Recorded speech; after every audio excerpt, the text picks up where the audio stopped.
For today's video, ituturo ko naman sa inyo kung paano kayo magre-recharge sa inyong Sitaw account. So, go to your account and click My Wallet. And then, i-click mo yung Recharge Wallet. And then, syempre, ang minimum po na recharge natin is 500. Pero ang gagawin ko lang ngayon is 1,000 lang muna yung i-recharge ko. Tapos, ikakopy ko yon and then, pupunta na ako sa GCash. Kapunta ko sa GCash. Ayan. Ayan, so, pupunta tayo dito sa bills. And then,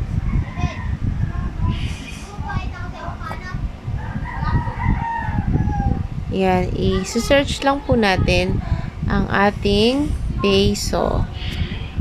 Ayan, dun sa bills. At ilalagay na po natin yung amount, kung magkano yung i-recharge natin. And then, ipipaste lang natin yung kinapi natin sa app. And then, ilalagay din natin yung ating account name.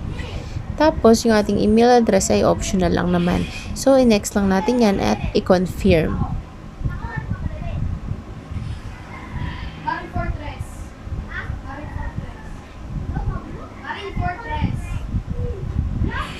Yan. Okay na yan. After that, punta na tayo ulit sa Sitaw account. And then, makikita nyo yung wallet balance na 27 pesos, i-reload na lang natin ulit. Naging 1,027 na.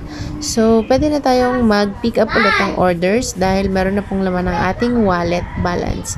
So, punta naman tayo sa orders at pipiliin natin yung mga gusto nating ipaprocess. So, lagi kong pinipili dyan is yung 200 plus lang kasi nagbe-base si Sitaw sa dami ng pinaprocess, hindi sa amount. So, yan. Pili lang tayo dyan. Siyempre, yung cash lang sa budget natin.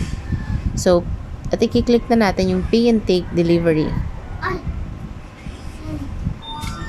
Pag nakapili na tayo ng ating ipaprocess. So, submit lang natin to and pay. So, yan. Success na yan. At pagkatapos nyan, so, yun pong ating wallet balance ay mababawasan na. Ayan. So, eto na yun.